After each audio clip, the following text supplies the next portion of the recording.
Speaker Johnson, Vice President Vance, the First Lady of the United States,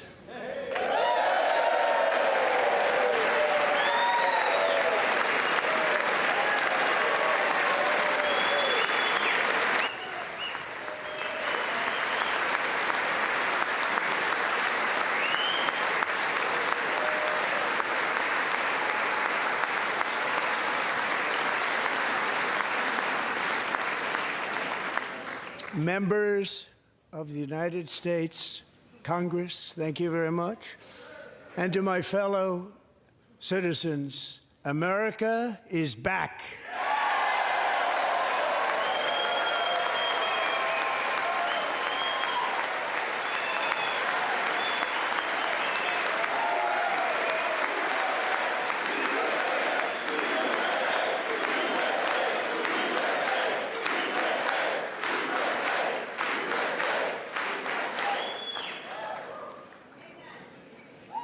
6 weeks ago, I stood beneath the dome of this Capitol and proclaimed the dawn of the golden age of America. From that moment on, it has been nothing but swift and unrelenting action to usher in the greatest and most successful era in the history of our country. We have accomplished more in 43 days than most administrations accomplished in 4 years or 8 years, and we are just getting started.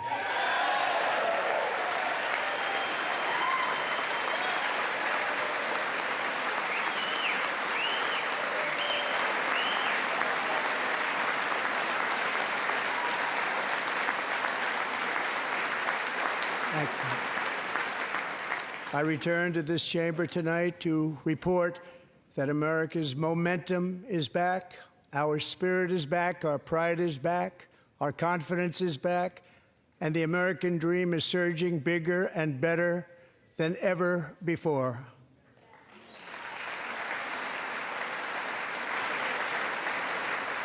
The American dream is unstoppable, and our country is on the verge of a comeback, the likes of which the world has never witnessed and perhaps will never witness again. There's never been anything like it.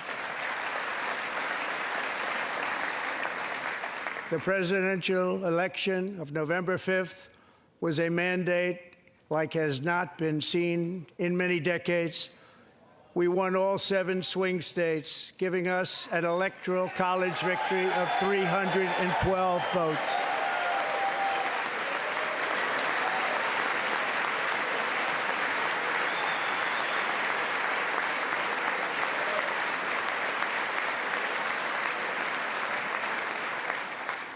We won the popular vote by big numbers and won counties in our country.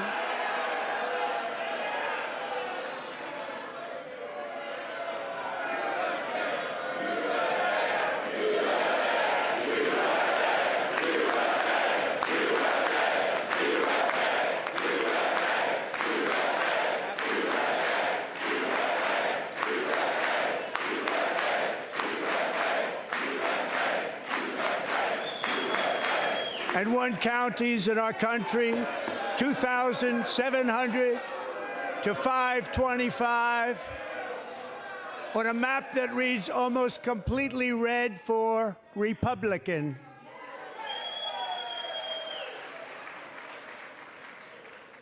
Now, for the first time in modern history, more Americans believe that our country is headed in the right direction than the wrong direction. In fact, it's an astonishing record, 27-point swing, the most ever.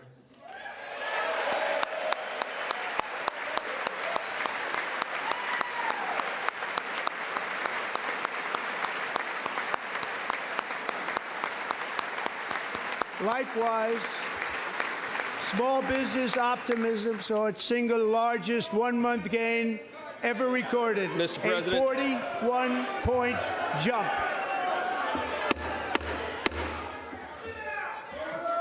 Members are directed to uphold and maintain decorum in the House and to cease any further disruptions. That's your warning.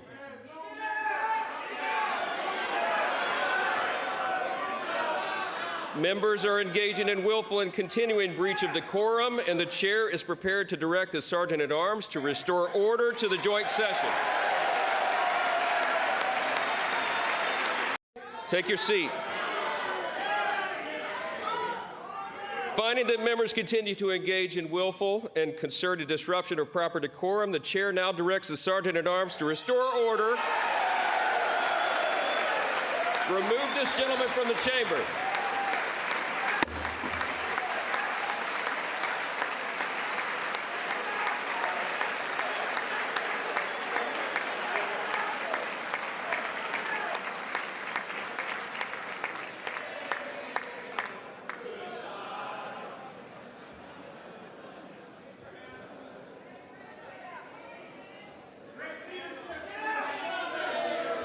Go.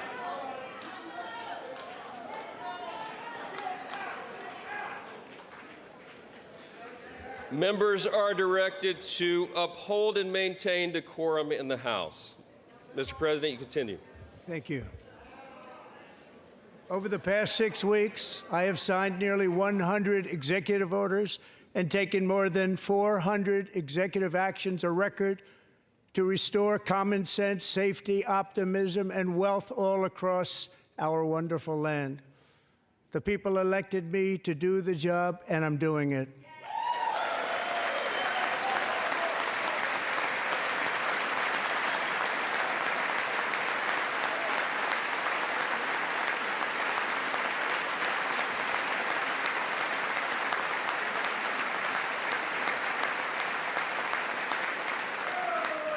In fact, it has been stated by many that the first month of our presidency, it's our presidency, is the most successful in the history of our nation.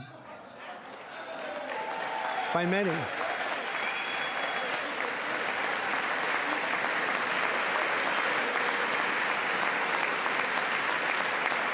And what makes it even more impressive is that, do you know who number 2 is? George Washington. How about that? How about that? I don't know about that list, but we'll take it. Within hours of taking the oath of office, I declared a national emergency on our southern border, and I deployed the U.S. military and Border Patrol to repel the invasion of our country. And what a job they've done. As a result, illegal border crossings last month were by far the lowest ever recorded, ever.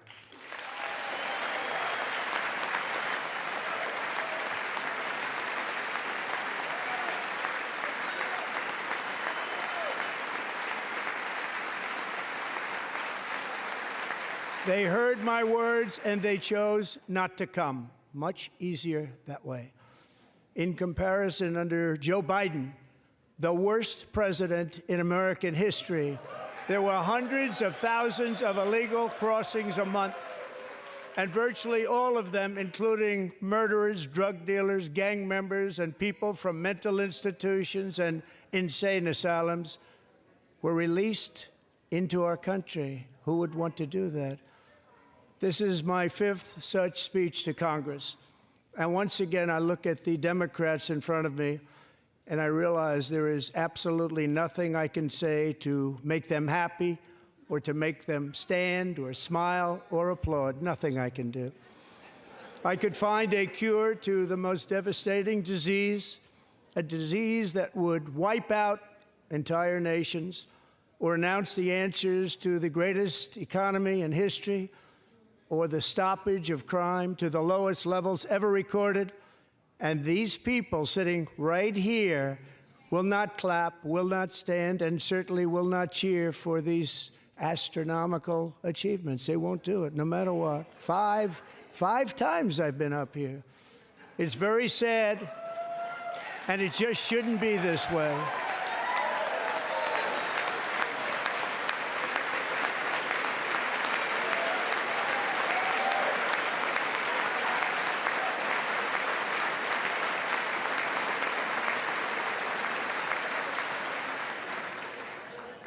So Democrats sitting before me, for just this one night, why not join us in celebrating so many incredible wins for America? For the good of our nation, let's work together and let's truly make America great again.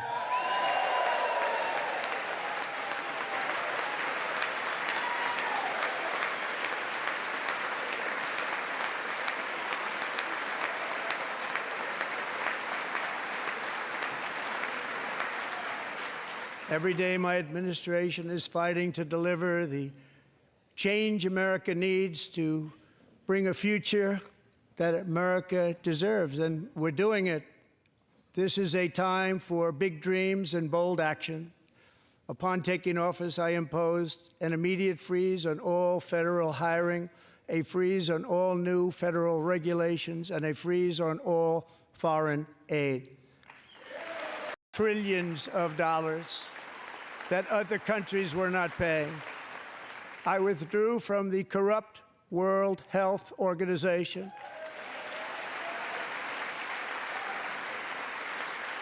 And I also withdrew from the anti-American UN Human Rights Council.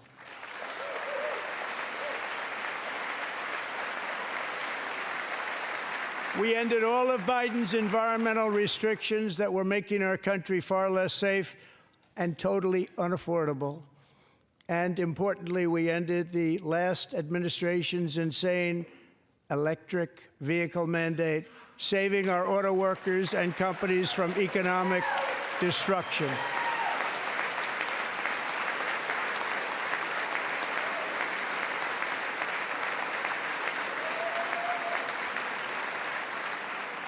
To unshackle our economy, I have directed that for every one new regulation, 10 old regulations must be eliminated, just like I did in my very successful first term.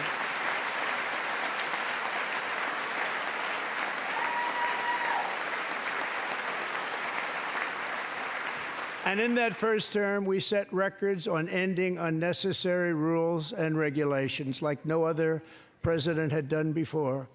We ordered all federal workers to return to the office. They will either show up for work in person or be removed from their job.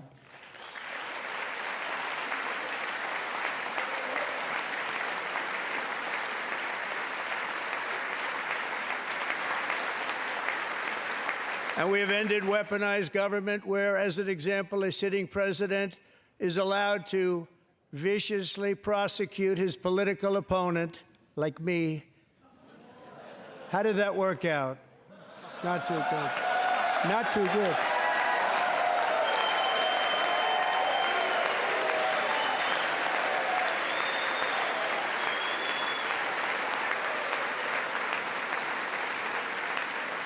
And I have stopped all government censorship and brought back free speech in America. It's back.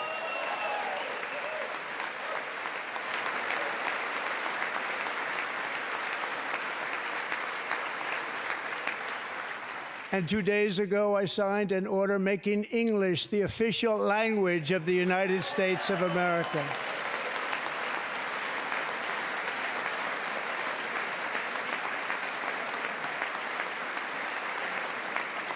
I renamed the Gulf of Mexico the Gulf of America.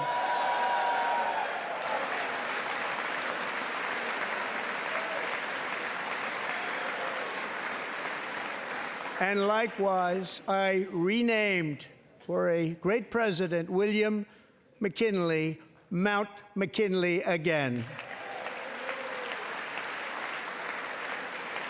Beautiful Alaska. We love Alaska.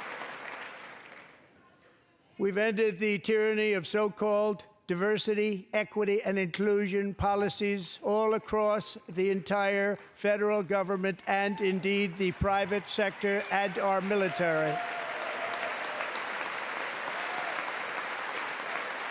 And our country will be woke no longer.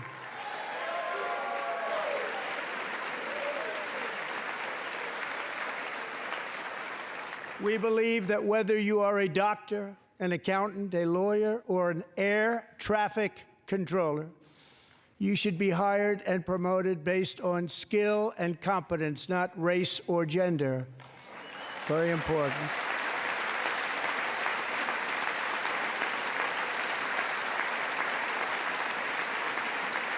You should be hired based on merit.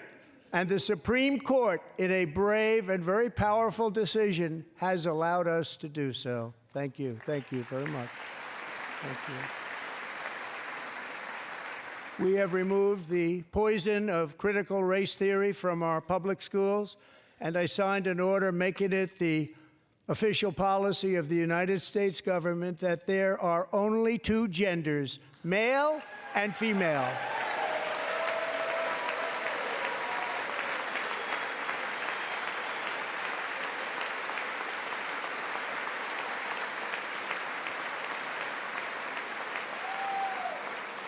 I also signed an executive order to ban men from playing in women's sports.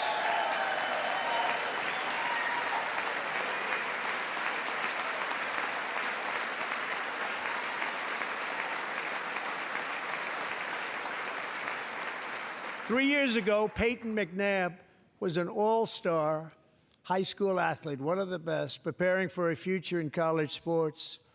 But when her girls' volleyball match was invaded by a male, he smashed the ball so hard in Peyton's face.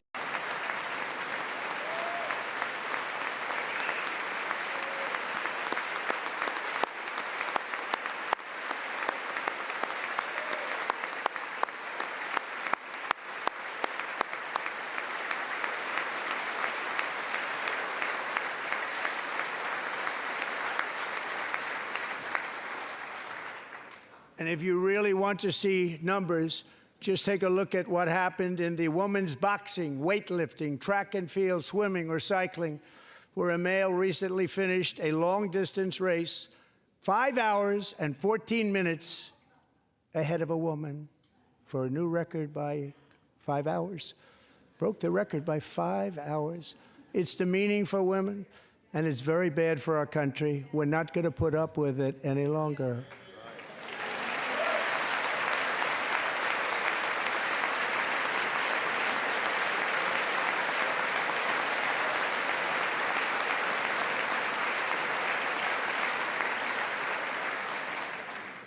What I have just described is only a small fraction of the common sense revolution that is now, because of us, sweeping the entire world. Common sense has become a common theme, and we will never go back. Never. Never going to let that happen. Among my very highest priorities is to rescue our economy and get dramatic and immediate relief to working families. As you know, we inherited from the last administration an economic catastrophe and an inflation nightmare. Their policies drove up energy prices, pushed up grocery costs, and drove the necessities of life out of reach for millions and millions of Americans. They've never had anything like it. We suffered the worst inflation in 48 years, but perhaps even in the history of our country. They're not sure. As president, I'm fighting every day to reverse this damage and make America affordable again.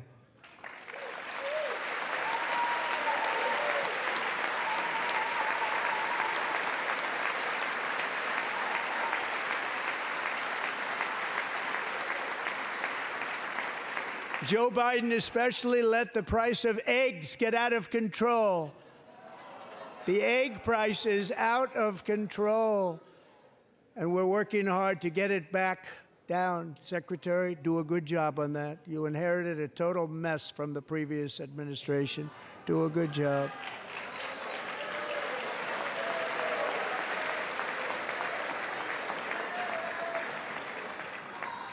A major focus of our fight to defeat inflation is rapidly reducing the cost of energy.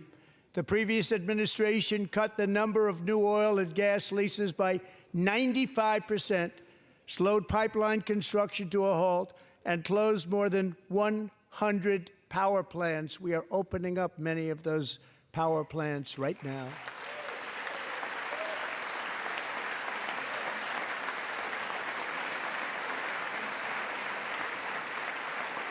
And frankly, we have never seen anything like it. That's why on my first day in office, I declared a national energy emergency. As you've heard me say many times, we have more liquid gold under our feet than any nation on earth, and by far.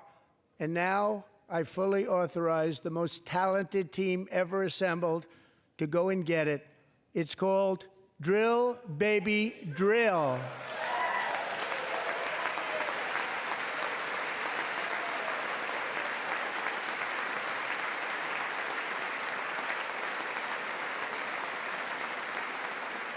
My administration is also working on a gigantic natural gas pipeline in Alaska, among the largest in the world, where Japan, South Korea, and other nations want to be our partner with investments of trillions of dollars each. There's never been anything like that one. It will be truly spectacular. It's all set to go. The permitting is gotten. And later this week, I will also take historic action to dramatically expand production of critical minerals and rare earths here in the USA.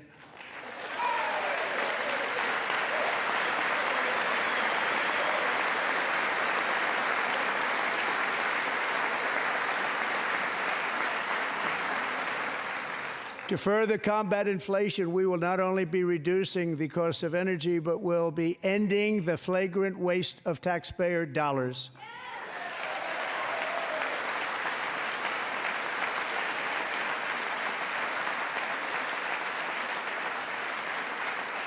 And to that end, I have created the brand new Department of Government Efficiency, DOGE.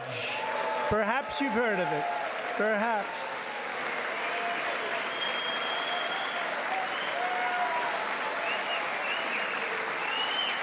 Which is headed by Elon Musk, who is in the gallery tonight. Thank you, Elon. He's working very hard. He didn't need this. He didn't need this. Thank you very much. We appreciate it. Everybody here, even this side, appreciates it, I believe. They just don't want to admit that. Just listen to some of the appalling waste we have already identified. $22 billion from HHS to provide free housing and cars for illegal aliens. $45 million for diversity, equity, and inclusion scholarships in Burma. $40 million to improve the social and economic inclusion of sedentary migrants. Nobody knows what that is. $8 million to promote LGBTQI+ in the African nation of Lesotho, which nobody has ever heard of. $60 million for indigenous peoples and Afro-Colombian empowerment in Central America. $60 million. $8 million for making mice transgender. This is real. $32 million for a left-wing propaganda operation in Moldova. $10 million for male circumcision in Mozambique. $20 million for the Arab Sesame Street in the Middle East. It's a program. $20 million for a program. $1.9 billion to recently created Decarbonization of Homes Committee, headed up, and we know she's involved. Just at the last moment, the money was passed over by a woman named Stacey Abrams. Have you ever heard of her? A $3.5 million consulting contract for lavish fish monitoring. $1.5 million for voter confidence in Liberia. $14 million for social cohesion in Mali. $59 million for illegal alien hotel rooms in New York City. He's a real estate developer. He's done very well. $250,000 to increase vegan local climate action innovation in Zambia. $42 million for social and behavior change in Uganda. $14 million for improving public procurement in Serbia, $47 million for improving learning outcomes in Asia. Asia's doing very well with learning. I don't know what we're doing. We should use it ourselves. And $101 million for DEI contracts at the Department of Education, the most ever paid, nothing even like it. Under the Trump administration, all of these scams, and they're far worse, but I didn't think it was appropriate to talk about them. They're so bad. Many more have been found out and exposed and swiftly terminated by a group of very intelligent, mostly young people, headed up by Elon, and we appreciate it. We found hundreds of billions of dollars of fraud.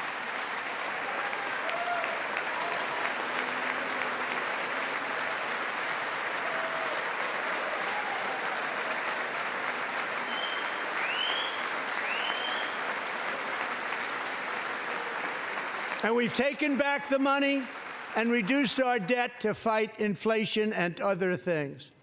Taken back a lot of that money. We got it just in time. This is just the beginning.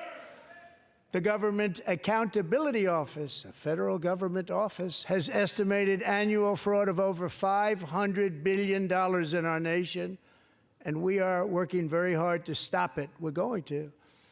We're also identifying shocking levels of incompetence and probable fraud in the Social Security program for our seniors, and that our seniors and people that we love rely on. Believe it or not, government databases list 4.7 million Social Security members from people aged 100 to 109 years old. It lists 3.6 million people from ages 110 to 119. I don't know any of them. I know some people that are rather elderly, but not quite that elderly. 3.47 million people from ages 120 to 129. 3.9 million people from ages 130 to 139. 3.5 million people from ages 140 to 149. And money is being paid to many of them, and we're searching right now. In fact, Pam, good luck. Good luck. You're going to find it. But a lot of money is paid out to people because it just keeps getting paid, and nobody does, and it really hurts Social Security bases. Are age over 160 years old. We have a healthier country than I thought, Bobby.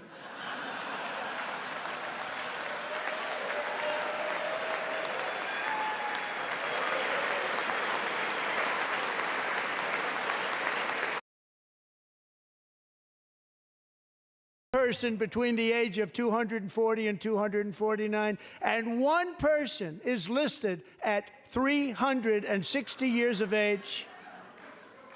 More than 100 years. More than 100 years older than our country. But we're going to find out where that money's going, and it's not going to be pretty. By slashing all of the fraud, waste, and theft we can find, we will defeat inflation, bring down mortgage rates, lower car payments and grocery prices, protect our seniors, and put more money in the pockets of American families.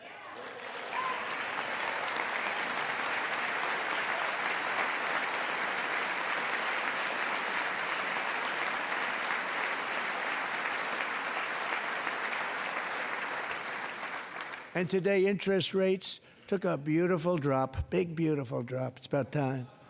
And in the near future, I want to do what has not been done in 24 years, balance the federal budget. We're going to balance it.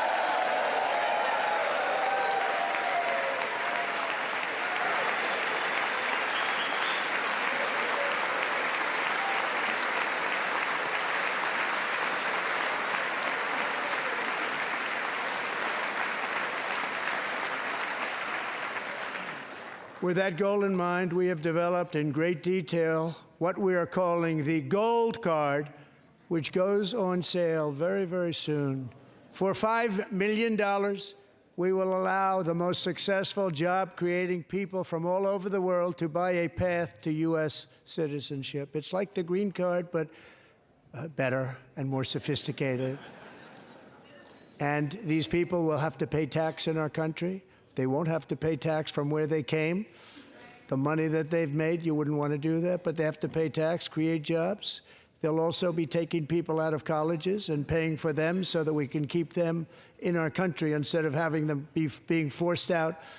Number one, at the top school, as an example, being forced out and not being allowed to stay and create tremendous numbers of jobs and great success for a company out there. So while we take out the criminals, killers, traffickers, and child predators who are allowed to enter our country under the open border policy of these people, the Democrats, the Biden administration, the open border insane policies that you've allowed to destroy our country, we will now bring in brilliant, hardworking, job-creating people. They're going to pay a lot of money, and we're going to reduce our debt with that money.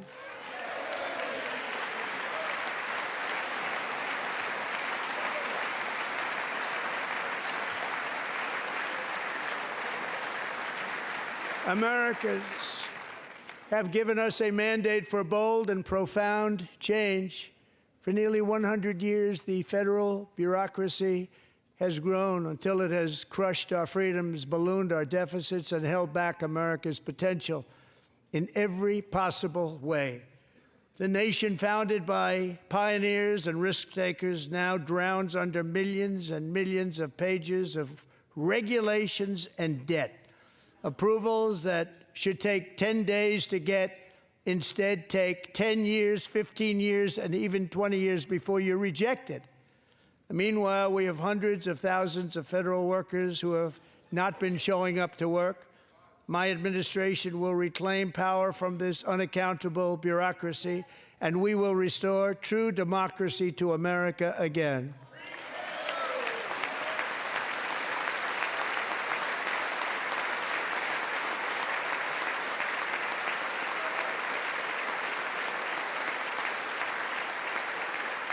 And any federal bureaucrat who resists this change will be removed from office immediately.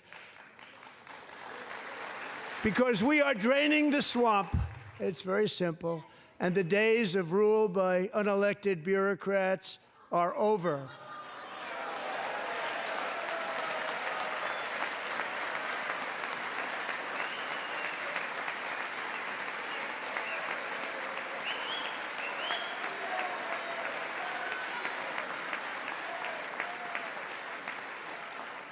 And the next phase of our plan to deliver the greatest economy in history is for this Congress to pass tax cuts for everybody. They're in there. They're waiting for you to vote. And I'm sure that the people on my right, I don't mean the Republican right, but my right here, I'm sure you're going to vote for those tax cuts, because otherwise I don't believe the people will ever vote you into office. So I'm doing you a big favor by telling you. Thank you. It's a very, very big part of our plan. We had tremendous success in our first term with it, a very big part of our plan. We're seeking permanent income tax cuts all across the board. And to get urgently needed relief to Americans hit especially hard by inflation, I'm calling for no tax on tips, no tax on overtime, and no tax on Social Security benefits for our great seniors.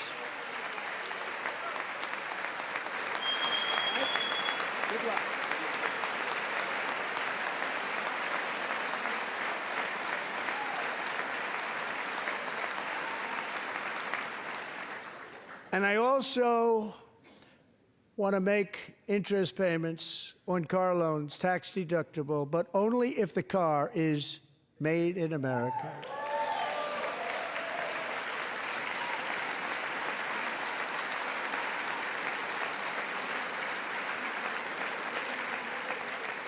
And by the way, we're going to have growth in the auto industry like nobody's ever seen. Plants are opening up all over the place. Deals are being made. Never seen. That's a combination of the election win and tariffs. It's a beautiful word, isn't it? That, along with our other policies, will allow our auto industry to absolutely boom. It's going to boom. Spoke to the majors today, all three, the top people, and they're so excited. In fact, already numerous car companies have announced that they will be building massive automobile plants in America, with Honda just announcing a new plant in Indiana, one of the largest anywhere in the world.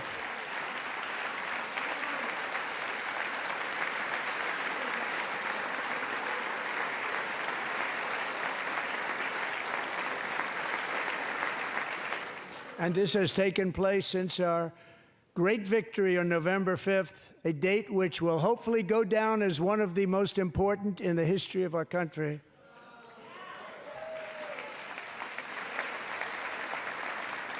In addition, as part of our tax cuts, we want to cut taxes on domestic production and all manufacturing. And just as we did before, we will provide 100% expensing. It will be retroactive to January 20th, 2025, and it was one of the main reasons why our tax cuts were so successful in our first term, giving us the most successful economy in the history of our country, first term. We had a great first term.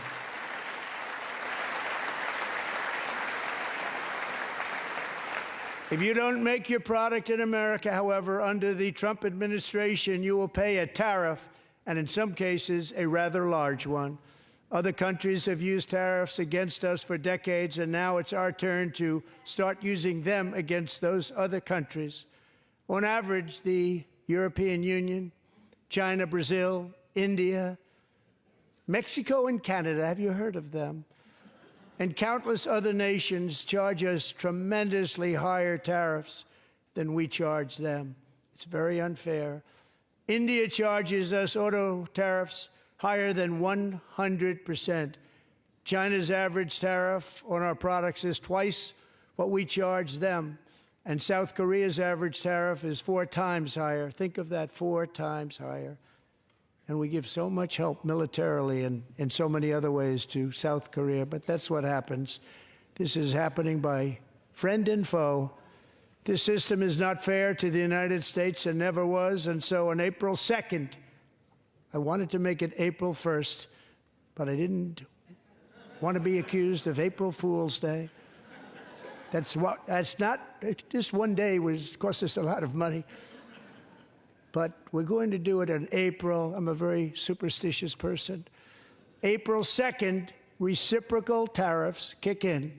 And whatever they tariff us, other countries, we will tariff them. That's reciprocal, back and forth. Whatever they tax us, we will tax them. If they do non-monetary tariffs to keep us out of their market, then we will do non-monetary barriers to keep them out of our market. There's a lot of that, too. They don't even allow us in their market. We will take in trillions and trillions of dollars and create jobs like we have never seen before. I did it with China, and I did it with others, and the Biden administration couldn't do anything about it because there was so much money they couldn't do anything about it. We have been ripped off for decades by nearly every country on earth, and we will not let that happen any longer.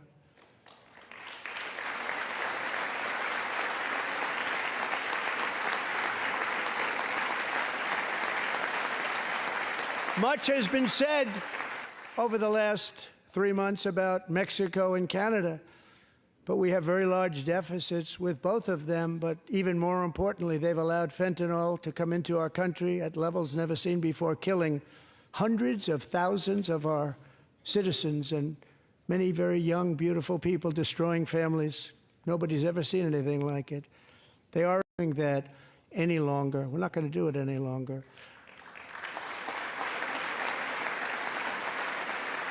Thanks to our America First policies we're putting into place, we have had $1.7 trillion of new investment in America in just the past few weeks. The combination of the election and our economic policies that people of SoftBank, one of the most brilliant anywhere in the world, announced a $200 billion investment. OpenAI and Oracle, Larry Ellison, announced $500 billion investment, which they wouldn't have done if Kamala had won. Apple announced $500 billion investment.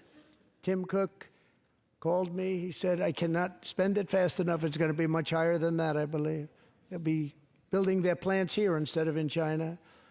And just yesterday, Taiwan Semiconductor, the biggest in the world, most powerful in the world, has a tremendous amount, 97% of the market, announced a $165 billion investment to build the most powerful chips on Earth right here in the USA.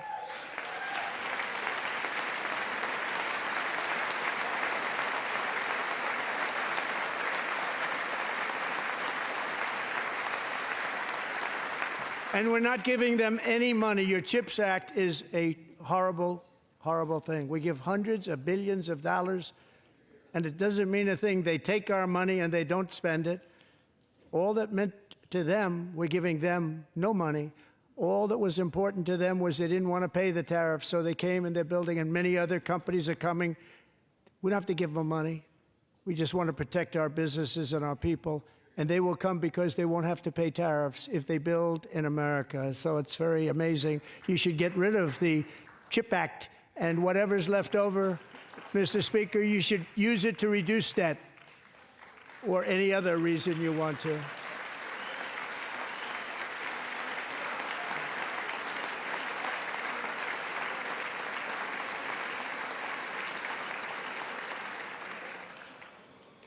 Our new trade policy will also be great for the American farmer. I love the farmer,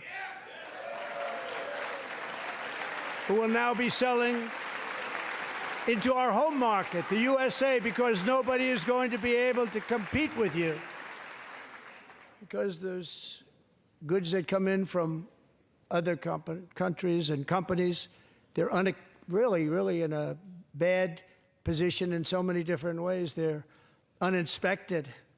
They may be very dirty and disgusting, and they come in and they pour in, and they hurt our American farmers. The tariffs will go on agricultural product coming into America, and our farmers, starting on April 2nd, it may be a little bit of an adjustment period. We had that before when I made.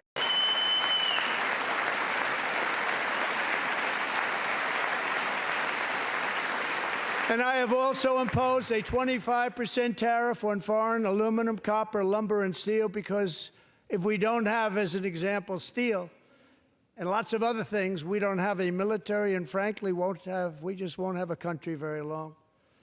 Here today is a proud American steelworker, fantastic person from Decatur, Alabama, Jeff Denard.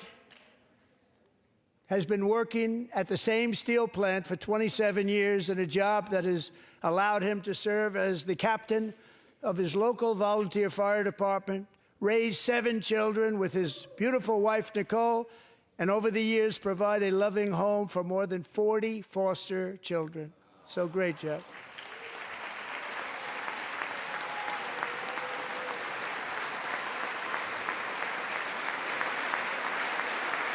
Thank you, Jeff. Thank you, Jeff.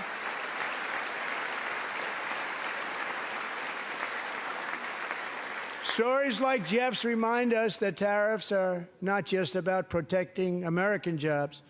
They're about protecting the soul of our country. Tariffs are about making America rich again and making America great again, and it's happening, and it will happen rather quickly. There'll be a little disturbance, but we're okay with that. It won't be much. No, you're not. Oh. And look where Biden took us, very low, the lowest we've ever been. Jeff, I want to thank you very much. And I also want to recognize another person who has devoted herself to foster care community. She works so hard on it. A very loving person, our magnificent First Lady of the United States.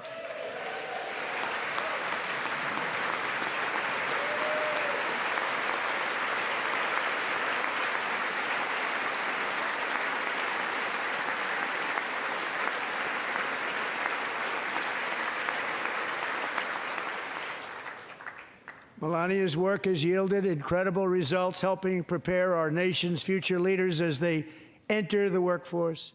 Our First Lady is joined by two impressive young women, very impressive. Haley Ferguson, who benefited from the First Lady's Fostering the Future initiative and is poised to complete her education and become a teacher. And Elliston Berry, who became a victim of an illicit deepfake image produced by a peer. With Elliston's help, the Senate just passed the Take It Down Act, and this is so important. Thank you very much, John. John Thune, thank you. Stand up, John. Thank you, John.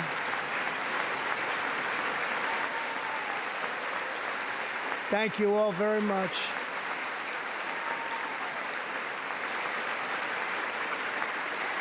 Thank you. And thank you to John Thune and the Senate. Great job. To criminalize the publication of such images online is a terrible, terrible thing. And once it passes the House, I look forward to signing that bill into law. Thank you. And I'm going to use that bill for myself, too, if you don't mind. Because nobody gets treated worse than I do online. Nobody. That's great. Thank you very much to the Senate. Thank you. But if we truly care about protecting Americans' children, no step is more crucial than securing America's borders. Over the past 4 years, 21 million people poured into the United States. Many of them were murderers, human traffickers, gang members, and other criminals from the streets of dangerous cities all throughout the world. Because of Joe Biden's insane and very dangerous open border policies, they are now strongly embedded in our country, but we are getting them out and getting them out fast.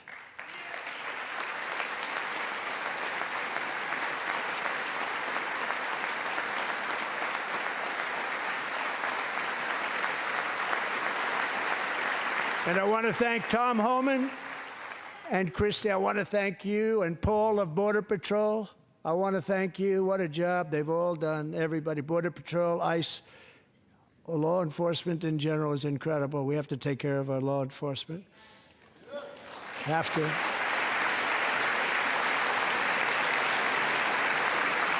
Last year,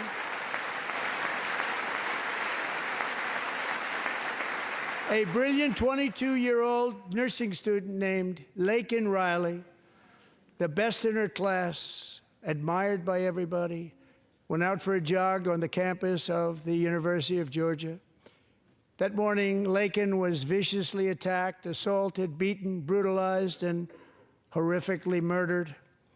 Laken was stolen from us by a savage illegal alien gang member who was arrested while trespassing across Biden's open southern border and then set loose into the United States under the heartless policies of that failed administration. It was indeed a failed administration. He had then been arrested and released in a Democrat-run sanctuary city, a disaster, before ending the life of this beautiful young angel. With us this evening are Laken's beloved mother, Allison, and her sister, Lauren.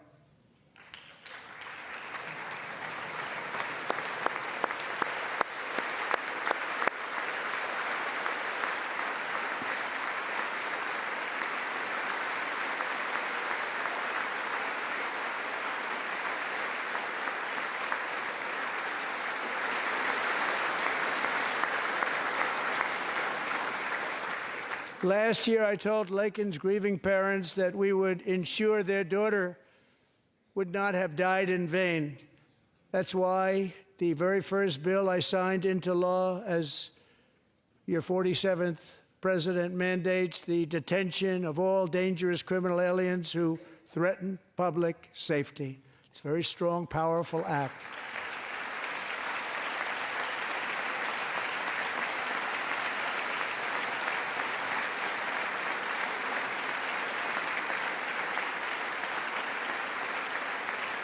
It's called the Laken-Riley Act. So Allison and Lauren, America will never, ever forget our beautiful Laken Hope Riley.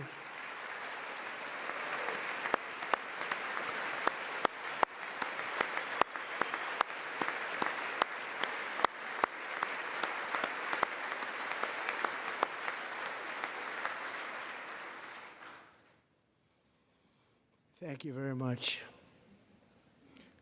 Since taking office, my administration has launched the most sweeping border and immigration crackdown in American history, and we quickly achieved the lowest numbers of illegal border crossers ever recorded. Thank you. But it turned out that all we really needed was a new president.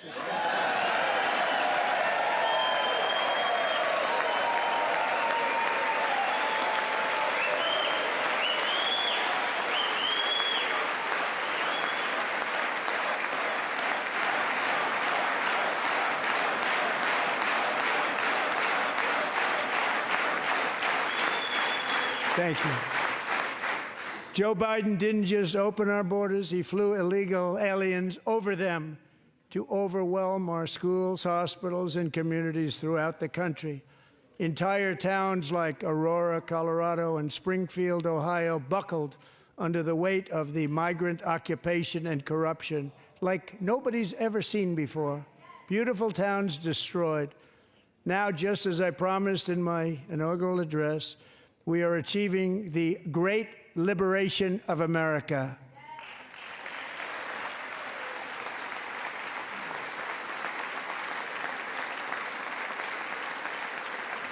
But there still is much work to be done. Here tonight is a woman I have gotten to know, Alexis Nungari from Houston.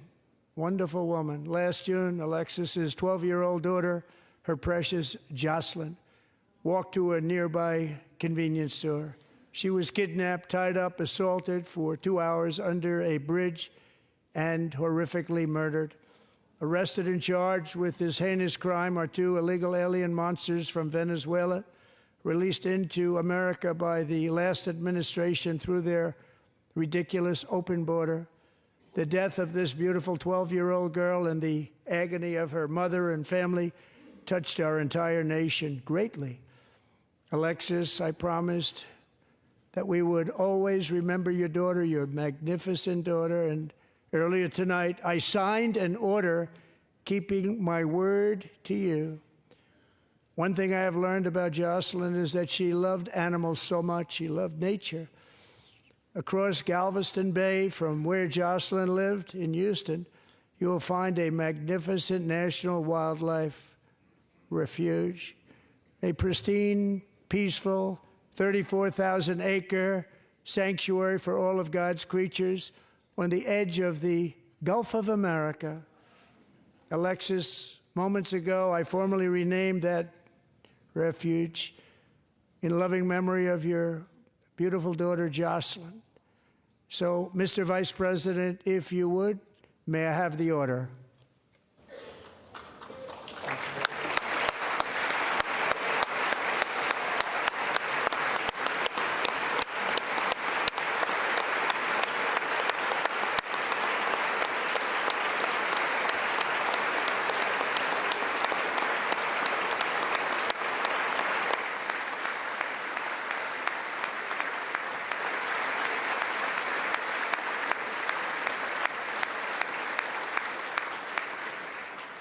Thank you very much.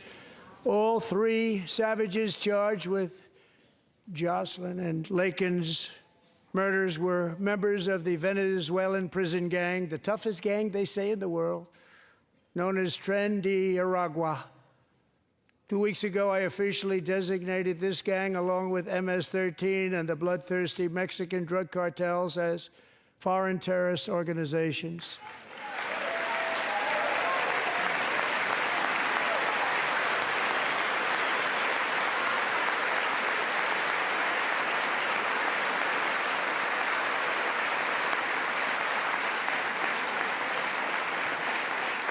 They are now officially in the same category as ISIS, and that's not good for them. Countless thousands of these terrorists were welcomed into the U.S. by the Biden administration. But now every last one will be rounded up and forcibly removed from our country, or, if they're too dangerous, put in jails, standing trial in this country, because we don't want them to come back ever. With us this evening is a warrior on the front lines of that battle, Border Patrol Agent Roberto Ortiz. Great guy.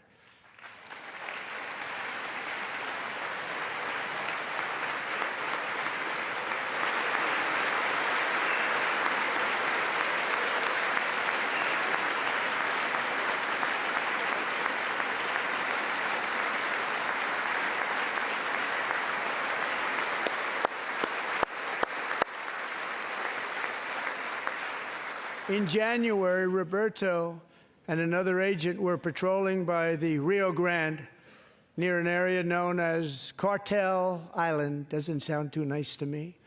When heavily armed gunmen started shooting at them, Roberto saw that his partner was totally exposed, at great danger, and he leapt into action, returning fire and providing crucial seconds for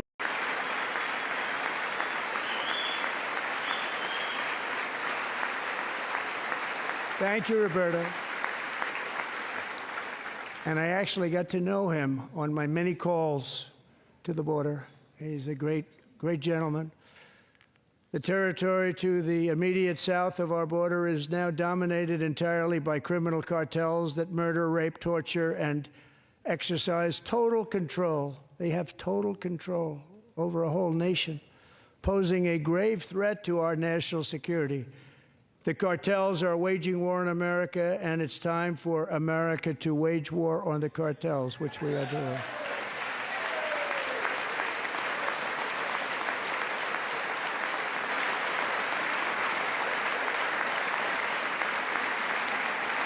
Five nights ago, Mexican authorities, because of our tariff policies being imposed on them, think of this, handed over to us 29 of the biggest cartel leaders in their country. That has never happened before. They want to make us happy.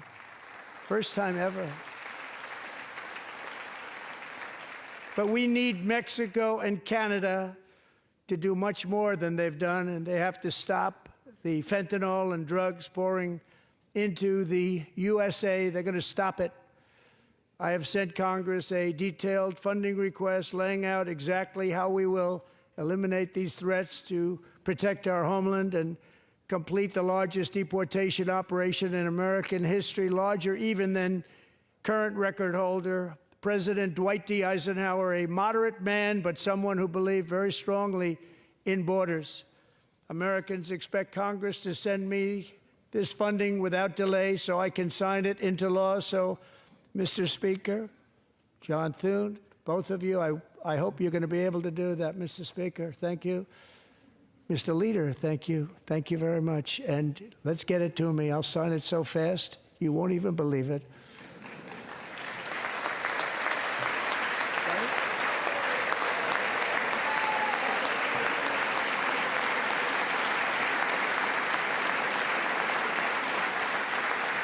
And as we reclaim our sovereignty, we must also bring back law and order to our cities and towns.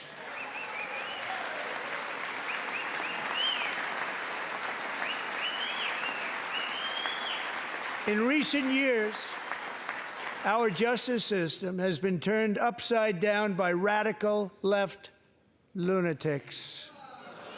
Many jurisdictions virtually ceased enforcing the law against dangerous repeat offenders while weaponizing law enforcement against political opponents like me. My administration has acted swiftly and decisively to restore fair, equal, and impartial justice under the constitutional rule of law, starting at the FBI and the DOJ. Pam, good luck. Cash, wherever you may be, good luck. Good luck. Pam Bondi. Good luck. So important. Going to do a great job. Cash, thank you. Thank you, Cash.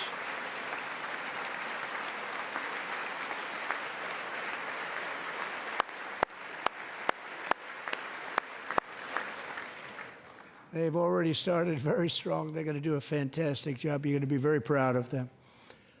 We're also once again giving our police officers the support, protection, and respect they so dearly deserve. They have to get it. They have such a hard, dangerous job, but we're going to make it less dangerous. The problem is the bad guys don't respect the law, but they're starting to respect it, and they soon will respect it. This also includes our great fire departments throughout the country. Our firemen and women are unbelievable people, and we'll never forget them. And besides that, they voted for me in record numbers, so I have no choice.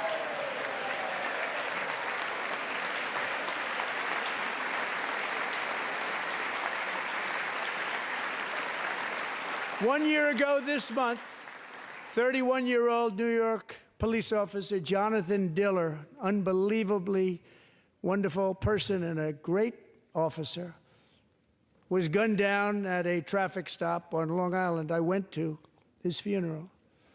The vicious criminal charged with his murder had 21 prior arrests, and they were rough arrests, too. He was a real bad one. The thug in the seat next to him had 14 prior arrests and went by the name of Killer. He was Killer. He killed other people, they say, a lot of them. I attended Officer Diller's service, and when I met his wife and one-year-old son, Ryan, it was very inspirational, actually. His widow's name is Stephanie, and she is here tonight. Stephanie, thank you very much, Stephanie. Thank you very much.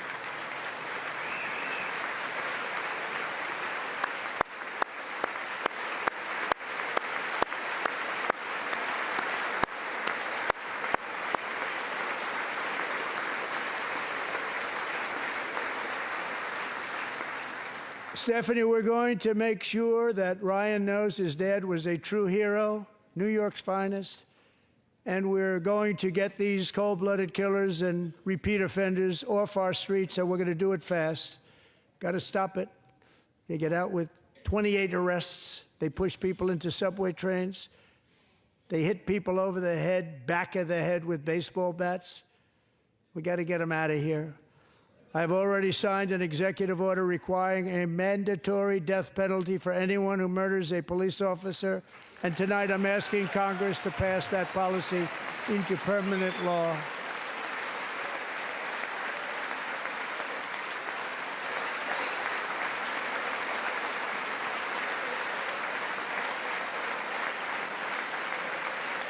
I'm also asking for a new crime bill getting tough on repeat offenders while enhancing protections for America's police officers so they can do their jobs without fear of their lives being totally destroyed. They don't want to be killed.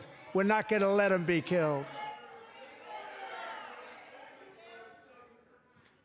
Joining us in the gallery tonight is a young man who truly loves our police.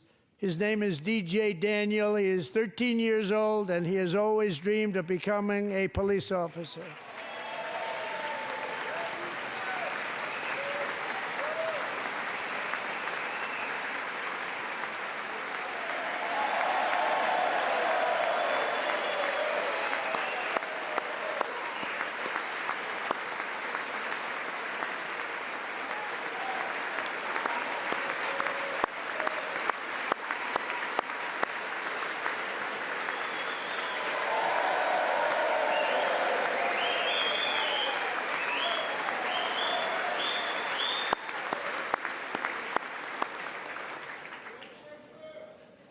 But in 2018, DJ was diagnosed with brain cancer.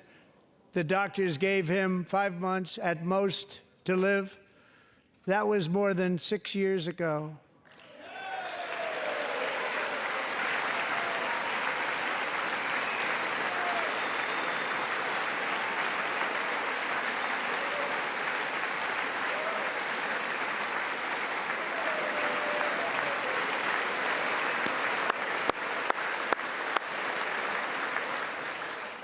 Since that time, DJ and his dad have been on a quest to make his dream come true, and DJ has been sworn in as an honorary law enforcement officer, actually a number of times. The police love him, the police departments love him.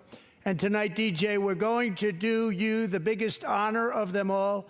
I am asking our new Secret Service Director, Sean Curran, to officially make you an agent of the United States Secret Service.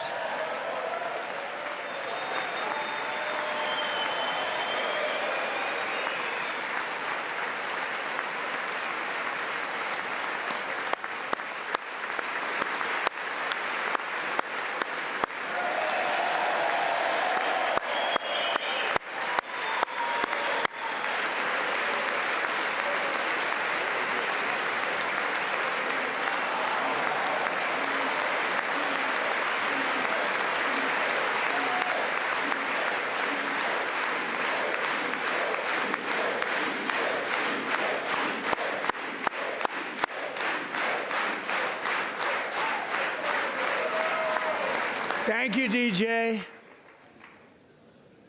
DJ's doctors believe his cancer likely came from a chemical he was exposed to when he was younger. Since 1975, rates of child cancer have increased by more than 40%. Reversing this trend is one of the top priorities for our new presidential commission to make America healthy again, chaired by our new Secretary of Health and Human Services, Robert F. Kennedy, Jr.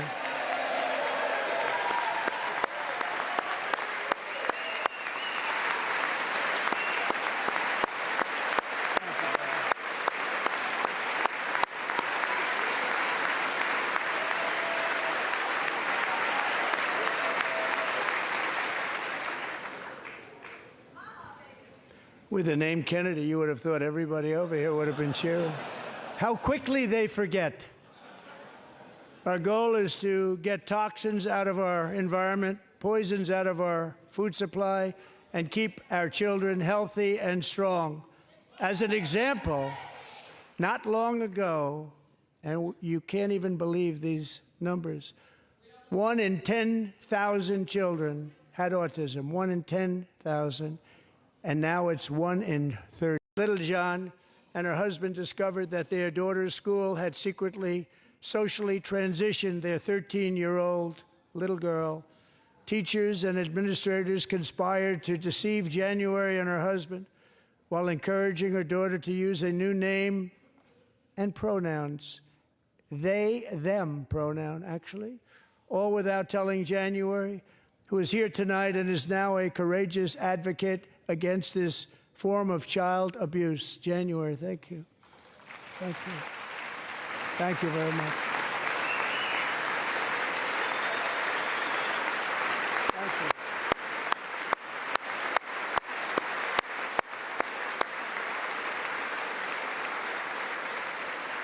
Thank you. Stories like this are why, shortly after taking office, I signed an executive order banning public schools from indoctrinating our children with transgender ideology.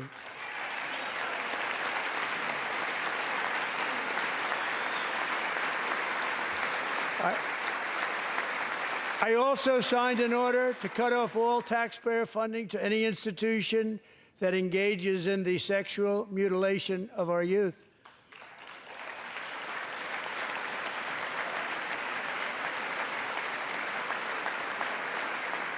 And now I want Congress to pass a bill permanently banning and criminalizing sex changes on children and forever ending the lie that any child is trapped in the wrong body. This is a big lie.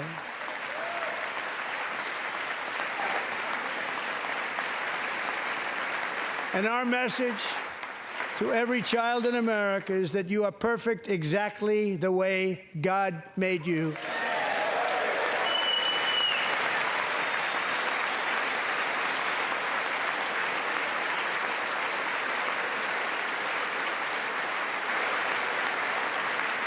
Because we're getting wokeness out of our schools and out of our military, and it's already out, and it's out of our society. We don't want it.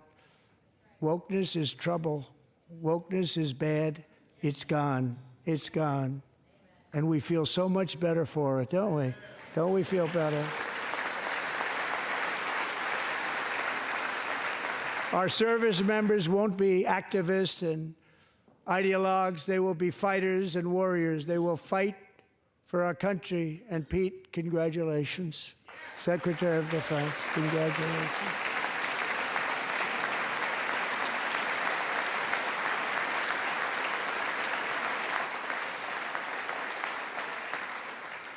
And he's not big into the woke movement, I can tell you. I know him well. I am pleased to report that in January, the U.S. Army had its single best recruiting month in 15 years, and that all armed services are having among the best recruiting results ever in the history of our services. What a difference.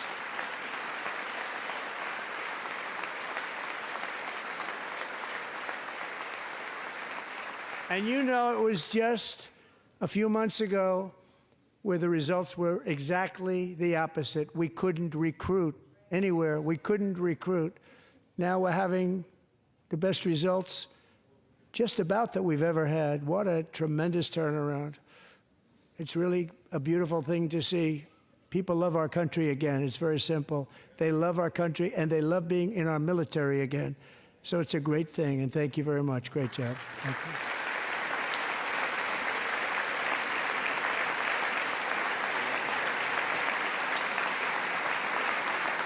We're joined tonight by a young man, Jason Hartley, who knows the weight of that call of duty. Jason's father, grandfather, and great-grandfather all wore the uniform.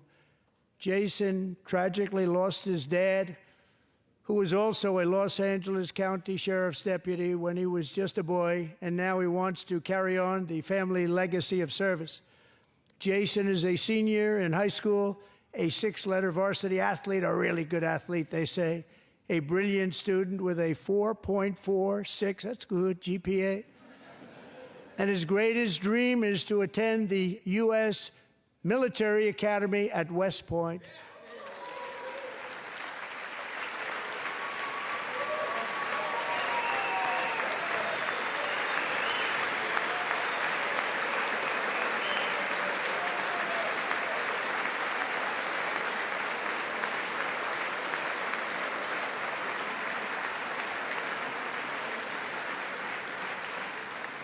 And Jason, that's a very big deal getting in. That's a hard one to get into. But I'm pleased to inform you that your application has been accepted. You will soon be joining the Corps of Cadets.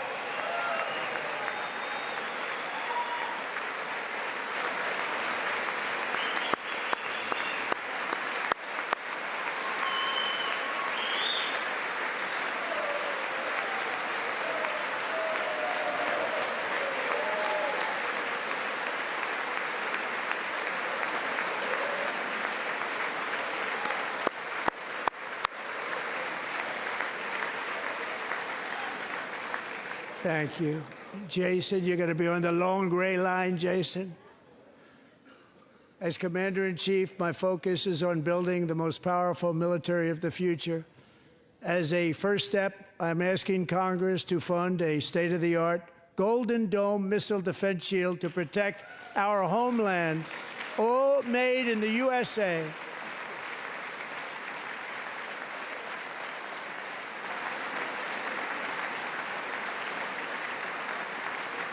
And Ronald Reagan wanted to do it long ago, but the technology just wasn't there, not even close. But now we have the technology. It's incredible, actually. And other places, they have it. Israel has it. Other places have it. And the United States should have it too, right, Tim, right? They should have it too. So I want to thank you. But it's a very, very important. This is a very dangerous world. We should have it. We want to be protected, and we're going to protect our citizens like never before. To boost our defense industrial base, we are also going to resurrect the American shipbuilding industry, including commercial shipbuilding and military shipbuilding.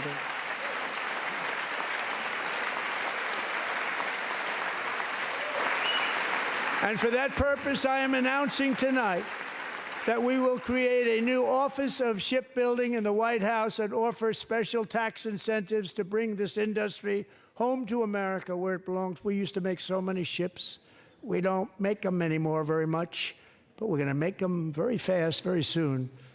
It will have a huge impact. To further enhance our national security, my administration will be reclaiming the Panama Canal, and we've already started doing it.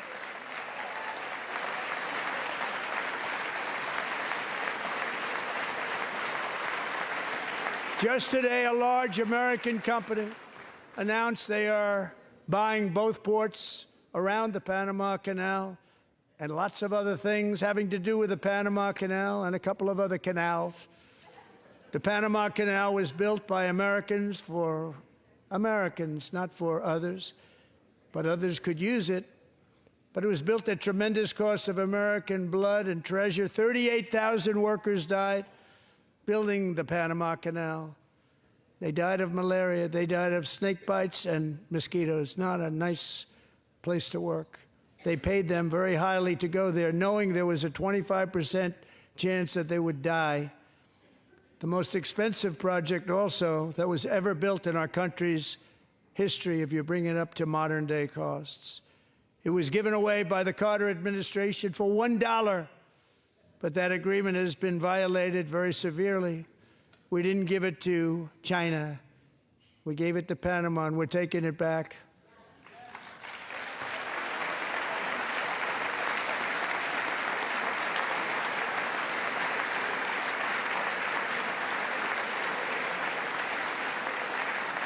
And we have Marco Rubio in charge. Good luck, Marco.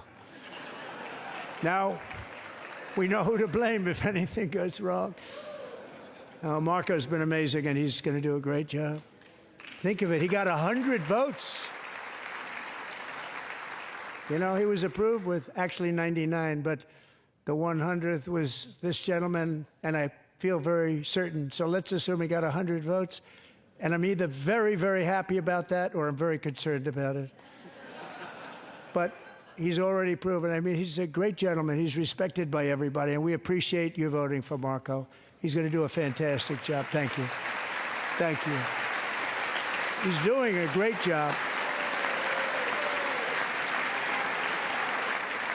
Great job. And I also have a message tonight for the incredible people of Greenland.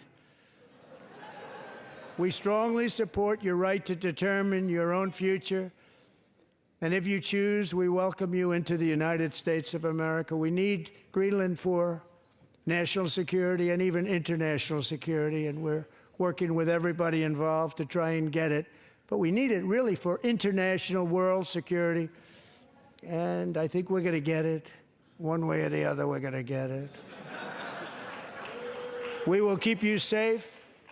We will make you rich, and together we will take Greenland to heights like you have never thought possible before.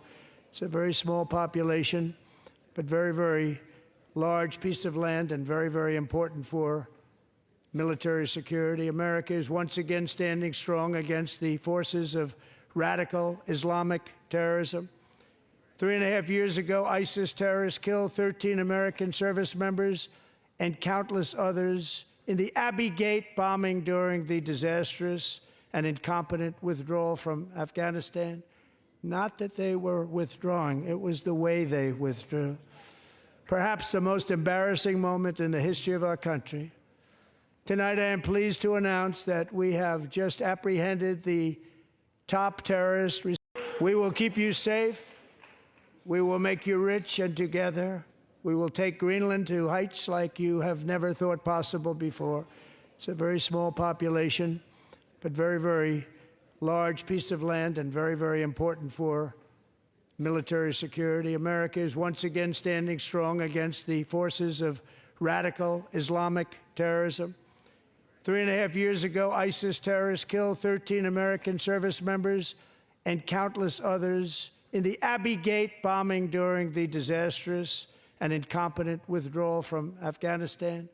Not that they were withdrawing, it was the way they withdrew. Perhaps the most embarrassing moment in the history of our country. Tonight, I am pleased to announce that we have just apprehended the top terrorist responsible for that atrocity, and he is right now on his way here to face the swift sword of American justice.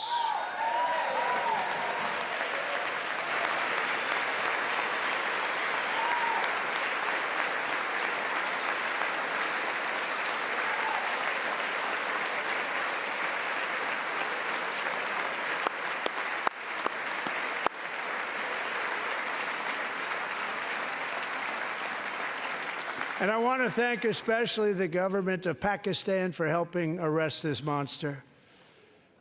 This was a very momentous day for those 13 families who I actually got to know very well, most of them, whose children were murdered, and the many people that were so badly, over 42 people, so badly injured on that fateful day in Afghanistan. What a horrible day.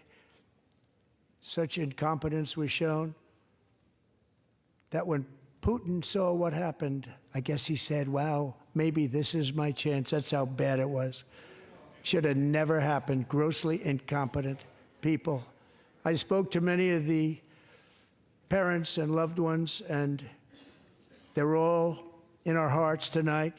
Just spoke to them on the phone. We had a big call. Every one of them called, and everybody was on the line, and they did nothing but cry with happiness. They were very happy, as happy as you can be under those circumstances. Their child, brother, sister, son, daughter was killed for no reason whatsoever. In the Middle East, we're bringing back our hostages from Gaza. In my first term, we achieved one of the most groundbreaking peace agreements in generations, the Abraham Accords.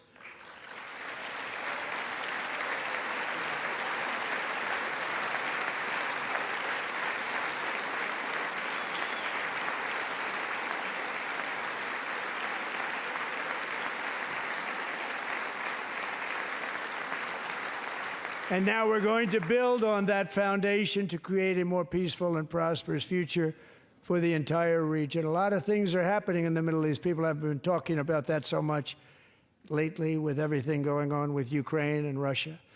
But a lot of things are happening in the Middle East. It's a rough neighborhood, actually. I'm also working tirelessly to end the savage conflict in Ukraine. Millions of Ukrainians and Russians have been needlessly killed or wounded in this horrific and brutal conflict with no end in sight. The United States has sent hundreds of billions of dollars to support Ukraine's defense, with no security, with no anything.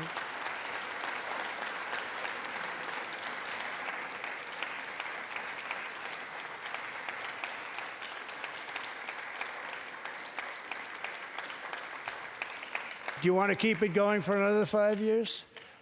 Yeah, you would say Pocahontas says yes.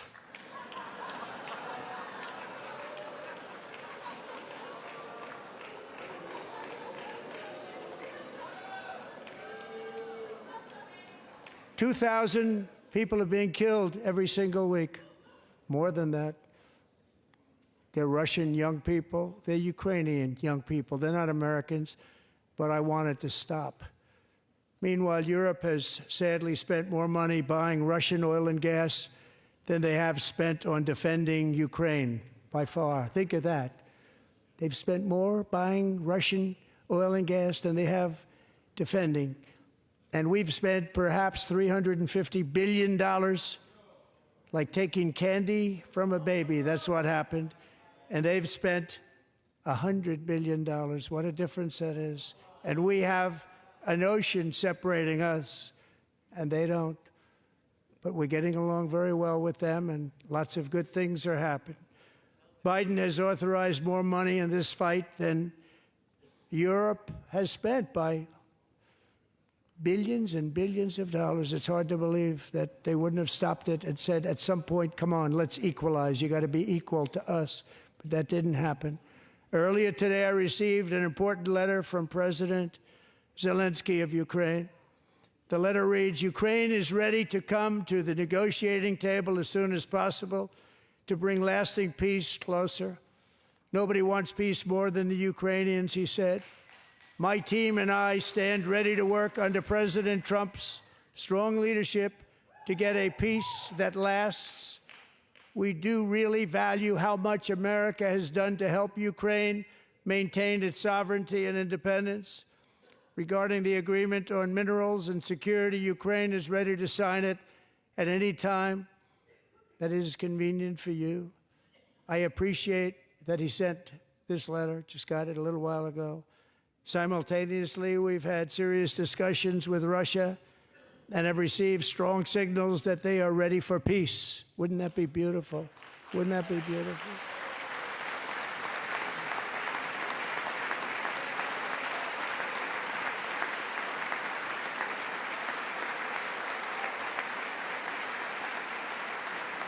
Wouldn't that be beautiful?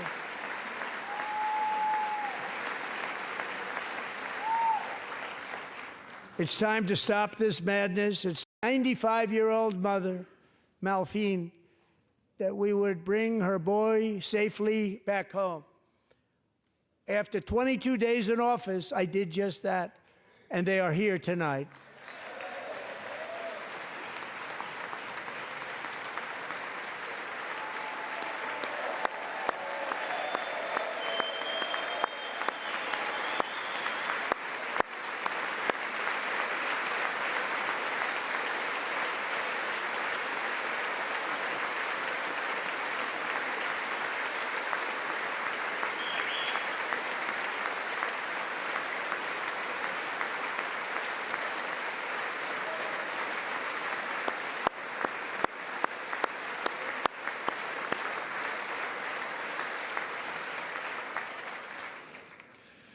To Mark and his great mom, we are delighted to have you safe and sound and with us.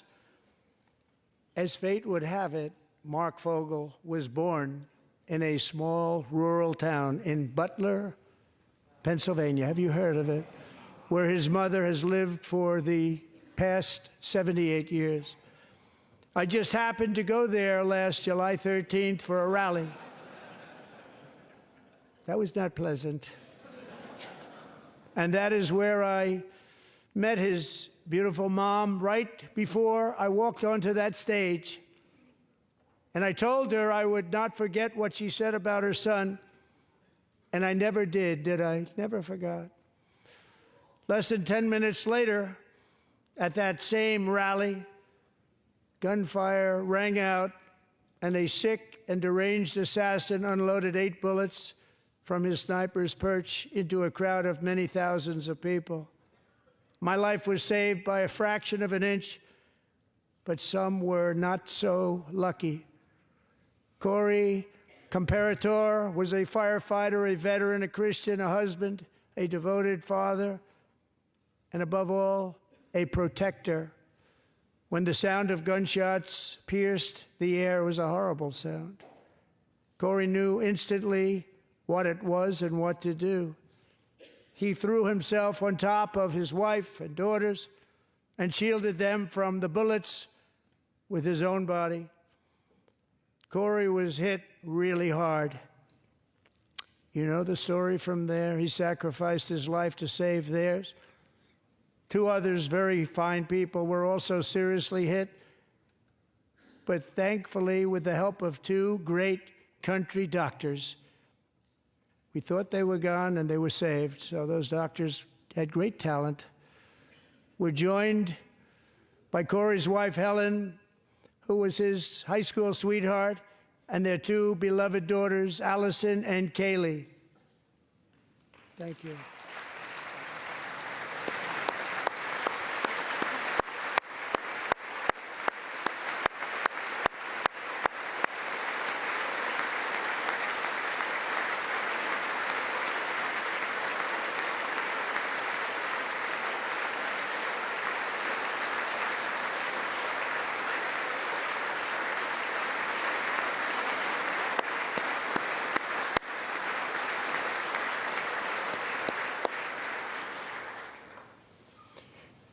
To Helen, Allison, and Kaylee, Corey is looking down on his 3 beautiful ladies right now, and he is cheering you on. He loves you. He is cheering you on. Corey was taken from us much too soon, but his destiny was to leave us all with a shining example of the selfless devotion of a true American patriot. It was love like Corey's that built our country, and it's love like Corey's that is going to make our country more majestic than ever before. I believe that my life was saved that day in Butler for a very good reason. I was saved by God to make America great again. I believe that. Thank you. Thank you.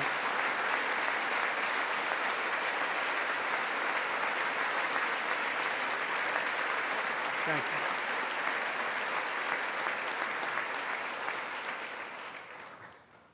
Thank you very much. From the patriots of Lexington and Concord to the heroes of Gettysburg and Normandy, from the warriors who crossed the Delaware to the trailblazers who climbed the Rockies, and from the legends who soared at Kitty Hawk to the astronauts who touched the moon, Americans have always been the people who defied all odds, transcended all dangers, made the most extraordinary sacrifices, and did whatever it took to defend our children, our country, and our freedom. And as we have seen in this chamber tonight, that same strength, faith, love, and spirit is still alive and thriving in the hearts of till death. We will never let anything happen to our beloved country, because we are a country of doers, dreamers, fighters, and survivors. Our ancestors crossed a vast ocean, strode into the unknown wilderness, and carved their fortunes from the rock and soil of a perilous and very dangerous frontier. They chased our destiny across a boundless continent. They built the railroads, laid the highways, and graced the world with American marvels like the Empire State Building, the mighty Hoover Dam, and the towering Golden Gate Bridge. They lit the world with electricity, broke free of the force of gravity, fired up the engines of American industry, vanquished the communists, fascists, and Marxists all over the world, and gave us countless modern wonders sculptured out of iron, glass, and steel. We stand on the shoulders of these pioneers who won and built the modern age, these workers who poured their sweat into the skylines of our cities, these warriors who shed their blood on fields of battle and gave everything they had for our rights and for our freedom. Now it is our time to take up the righteous cause of American liberty. And it is our turn to take America's destiny into our own hands and begin the most thrilling days in the history of our country. This will be our greatest era. With God's help, over the next 4 years, we are going to lead this nation even higher, and we are going to forge the freest, most advanced, most dynamic, and most dominant civilization ever to exist on the face of this earth. We are going to create the highest quality of life, build the safest and wealthiest and healthiest and most vital communities anywhere in the world. We are going to conquer the vast frontiers of science, and we are going to lead humanity into space and plant the American flag on the planet Mars and even far beyond.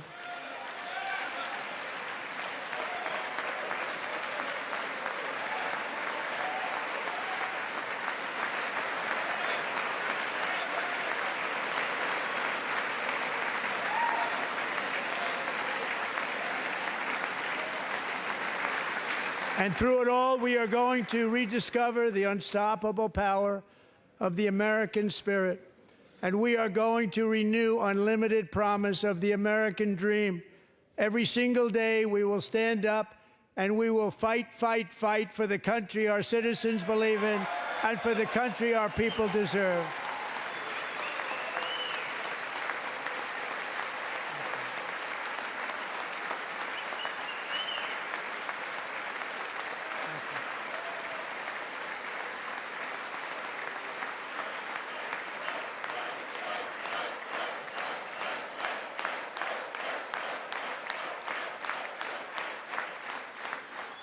My fellow Americans, get ready for an incredible future, because the golden age of America has only just begun. It will be like nothing that has ever been seen before. Thank you, God bless you, and God bless America.